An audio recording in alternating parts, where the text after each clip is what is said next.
सत्ता का जो केंद्र है, सेंटर ऑफ पावर है, वो हमेशा क्या होना चाहिए? एक। यदि सेंटर ऑफ पावर दो हो गए ना, तो कोई भी सिस्टम, कोई भी संगठन, कोई भी ऑर्गेनाइजेशन, कोई भी स्टेट कभी भी ढंग से काम नहीं। आप पबेड पढ़ोगे, दिग्विजय सर की वापस अगले वीक में अभी क्लास लगाएंगे, तो दिग्विजय सर वापस वो पबेड पढ़ाएंगे, तब बताएंगे। पबेड में एक सिद्धांत है, आदेश की एकता। क्या सिद्धांत है? Uniformity of order. आदेश जो है वो एक जगह से आने चाहिए।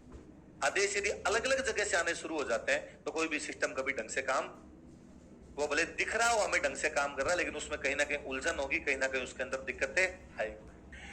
सिंपल सा एग्जांपल, आप तो आज का राजस्थान उठा के देख लो। 5 साल में गवर्नमेंट यही नहीं तय कर पा रही है कि सेंटर ऑफ पावर एक है, सेंटर ऑफ पावर दो है ना। और सेंटर ऑफ पावर, इसलिए गवर्नमेंट का पूरा ध्यान केवल इस पे कि गवर्नमेंट बच जाए, इसके अलावा गवर्नमेंट कुछ कर ही नहीं पा रही। तो आप नॉर्मल, मैं गांव वालों से जब भी सुनता हूं तो आजकल एक भयंकर शिकायत है कि जो एमएलए है वो भ्रष्टाचार कर रहा है, या एमएलए हमारी बातें नहीं सुनता है।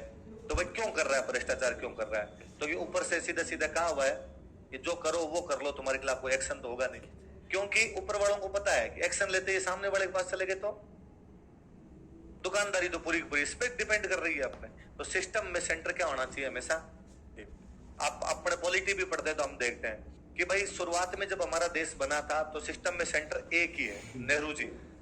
तो शुरुआत के अंदर ही देश स्टेबल हो गया। उस टाइम में यदि सेंटर ऑफ पावर दो कर दी जाती तो कभी भी सिस्टम इतना अच्छे से काम नहीं।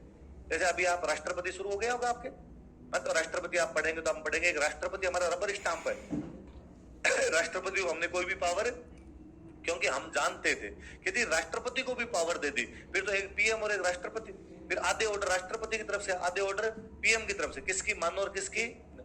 पहले नेहरू जी है, नेहरू जी के पास इंदिरा गांधी है, इंदिरा गांधी के बाद राजीव गांधी है, पूरी पूरी पावर एक जगह। तो कांग्रेस सबसे अच्छा प्रदर्शन करने वाली पार्टी थी।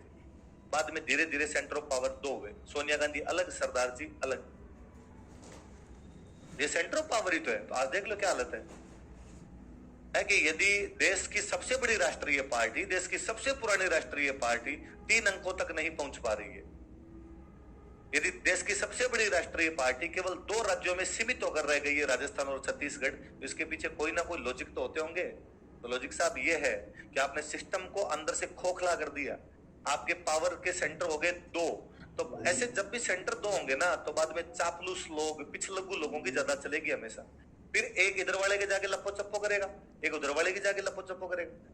ये सेम अपने हो गया था, एक राजा और दूसरा कौन सा? Political agent. और पॉलिटिकल एजेंट के पास पावर आई तो कहा तो ये था कि केवल विदेशी मामले देखेगा, पर अब वो आंतरिक मामलों में भी क्या किया करता था?